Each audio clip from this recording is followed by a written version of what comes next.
Hello everyone, अस्सलाम वालेकुम। तो कैसे हैं आप सभी? उम्मीद करती हूँ आप लोग अच्छे से होंगे। और जैसा कि आप लोगों को पता है कि कल एग्ज़ाम है फर्स्ट सीटिंग में दिनियात का, ठीक है।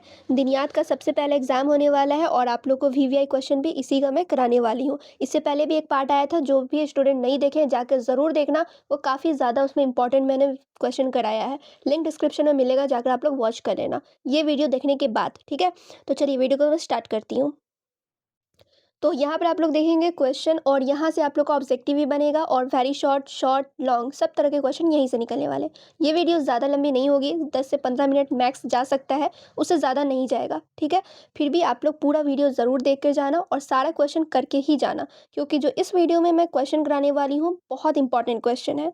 और जो एक वीडियो बनाई हुई थी पहले, वो भी इंपॉर्टेंट क्वेश्चन था उसमें, तो वो भी कर लेना ये वीडियो देखने के बाद। तो सबसे पहले यहाँ पे सवाल लिखेंगे, कुरान करीम में आखिरी सूरत का नाम क्या है? तो सूरह नास है। और आप लोग की तो आप लोग के ऑब्जेक्टिव में इस तरीके से रहा जा सकता है, कुरान करीम में आखिरी सूरत का क्या नाम है, ठीक है। उसके बाद ऑप्शन में रह सकता है सूरह नास, सूरह फातिहा, सूरह कौसर, कुछ भी वहाँ पे ऑप्शन में दिया रहेगा, लेकिन आप लोग को मालूम होना चाहिए कुरान करीम में आखिरी सूरत का नाम सूरह नास है। तो इस तरीके से आप लोग सही टिक करके आओगे। फिर दूसरा सवाल है, अबू लहब हजूर मोहम्मद सल्लल्लाहु अलैहि वसल्लम का कौन था? तो वो चचा था। उसके बाद देखेंगे पारा, अम्मा कुरान का कौन सा पारा है? तो 30वां पारा है, ठीक है। कौन सा पारा है? तो 30वां पारा है। अगला सवाल है, कुरान करीम किसका कलाम है? तो अल्लाह का कलाम है। और ये सब आप लोग के शॉर्ट में भी पूछे जाएंगे, ठीक है। शॉर्ट में भी पूछे जा सकते हैं, एंड आप लोग के ऑब्जेक्टिव में तो पूछे ही जाएंगे, एमसीक्यूज में। फिर देखेंगे नेक्स्ट सवाल जो है, आसमानी किताबों में आखिरी किताब का नाम क्या है? तो कुरान मजीद है, ठीक है। उसके बाद आप लोग देखेंगे नेक्स्ट जो क्वेश्चन है, कुरान करीम किस नबी पर नाजिल हुआ?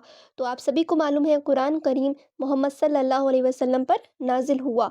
फिर आप लोग देखोगे नेक्स्ट जो सवाल है, यहाँ पे मैं जल्दी सारे क्वेश्चंस करा रही हूँ क्योंकि टाइम बिल्कुल भी नहीं है, और आप लोग को जल्दी से मुझे सारे क्वेश्चंस कराने हैं। तो आप लोग चाहो तो वीडियो का स्पीड कम भी कर सकते हो, और जिन्हें लगे कि और तेज करना है तो वो तेज भी कर सकते हैं। तो चलिए यहाँ पे देखेंगे दूसरा जो सवाल है, इस सूरह का नाम बताइए जो 2 मर्तबा नाज़िल हुआ। तो सूरह अल-हम्द, ठीक है। उसके बाद नेक्स्ट जो क्वेश्चन है, कुरान करीम बंदों के लिए क्या है? तो हिदायत है। और आप लोगों को पता ही होगा दिनियात जो सब्जेक्ट है, इसमें ज़्यादा क्वेश्चन दीन ही से रिलेटेड होते हैं। ज़्यादा क्या, पूरा ही क्वेश्चन दीन ही से रिलेटेड होता है, ठीक है।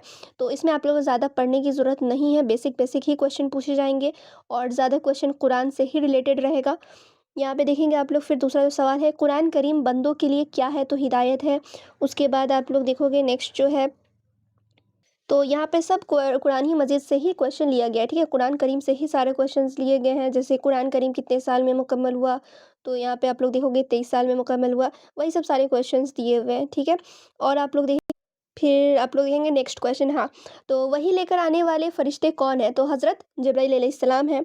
फिर आप लोग देखेंगे अब दूसरा सवाल, अब यहाँ से जो क्वेश्चंस कराने वाली हैं शॉर्ट में पूछे जाएंगे। अभी जो मैंने कराया है वो वेरी शॉर्ट में और एमसीक्यूज में पूछे जाएंगे। अब जो कराने वाली हूँ वो शॉर्ट में पूछे जाएंगे।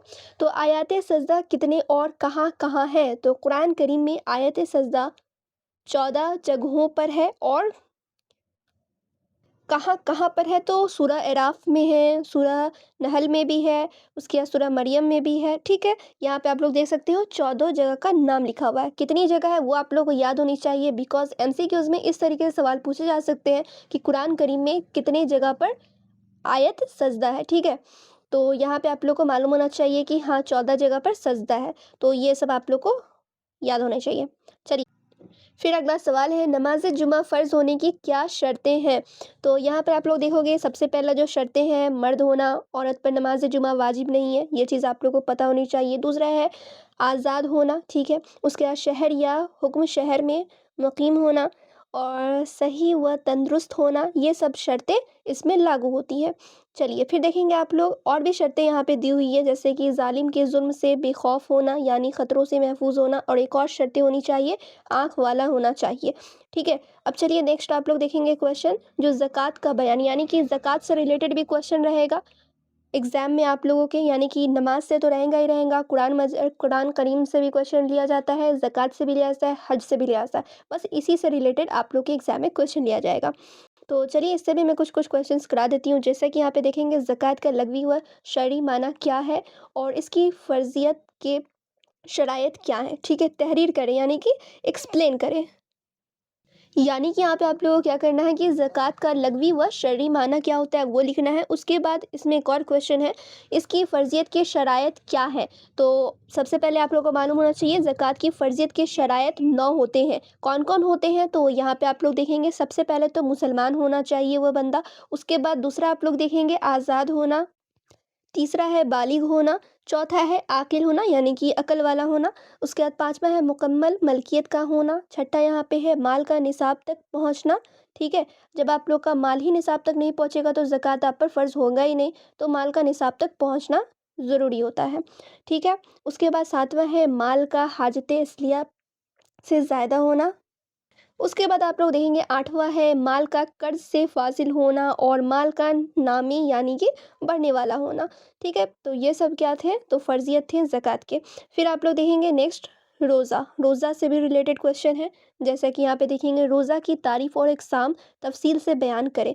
तो मैंने स्टार्टिंग में ही कहा कि दिनियात में जो क्वेश्चन पूछे जाएँगे बस नमाज़, कुरान, रोज़ा, ज़कात, हज इसी से पूछे जाएँगे। तो सबसे मैं बेसिक क्वेश्चंस करा रही हूँ और आप लोग के एग्ज़ामिनेशन में भी यही से क्वेश्चन पूछे जाएँगे, ठीक है? कहीं और से आप लोग को क्वेश्चन नहीं एग्ज़ाम में दिया जाएगा, बस यहीं से उठा के दे दिया जाएगा। अब हो सकता है इस क्वेश्चन को थोड़ा अलग तरीके से घुमा दें, वो अलग चीज़ है, लेकिन क्वेश्चन यही रहेगा, इसलिए समझ के आप लोग पढ़ना, सुनना। तो चलिए यहाँ पे देखेंगे सवाल क्या है, तो रोज़ा की तारीफ़ और इक़साम तफ़सील से बयान करना है। यानी कि रोज़ा का डेफ़िनिशन भी लिखना और इसके कितने अक़साम होते हैं, कौन-कौन अक़साम होते हैं, वो भी लिखना है। तो सबसे पहले आप लोग यहाँ पे रोज़ा का डेफ़िनिशन यानी कि रोज़ा की तारीफ़ लिखनी है, तो वो आप लोग जानेंगे। तो रोज़ा लुग़त में इमसाक यानी रोकने वाले को कहते हैं, ठीक है? शरीयत की इस्तिलाह में तुलू फ़ज्र से लेकर ग़ुरूब आफ़ताब तक रोज़ा की नीयत के साथ खाए, पिए और जमा हकीकी व हुक्मी से रोकने का नाम रोज़ा है। रोज़ा की कितनी किस्में होती हैं यानी कि अक़साम कितने हैं? तो 6 अक़साम हैं। कौन-कौन है? तो फ़र्ज़ है, दूसरा वाजिब, तीसरा मसनून, चौथा मुस्तहब, पाँचवां मकरूह और छठा है हराम। ठीक है? ये सारे किस्में आप लोग को मालूम होनी चाहिए और आप लोग के एमसीक्यूज़ में भी इसी तरीके से क्वेश्चन पूछे जा सकते हैं कि रोज़ा की कितनी अक़सामें होती हैं या फिर कितने किस्में हैं। तो आप लोग लिख दोगे वहाँ पे यानी कि ऑप्शन में रहेगा 6, 5, 7, 8 तो आपको पता रहेगा कि हाँ 6 हैं, तभी तो आप लोग सही टिक करके आओगे। इसलिए वीडियो को बिना स्किप किए पूरा ज़रूर वॉच किया करें क्योंकि सिर्फ मैं यहाँ पे लॉन्ग क्वेश्चन नहीं करा रही हूँ, इसमें से जो एमसीक्यूज़ ठीक है, ऑब्जेक्टिव जो बनेंगे वो भी बता रही हूँ। तो यहाँ पर आप लोग ने देख लिया कितने किस्में हैं, तो 6 रोज़ा की किस्में हैं।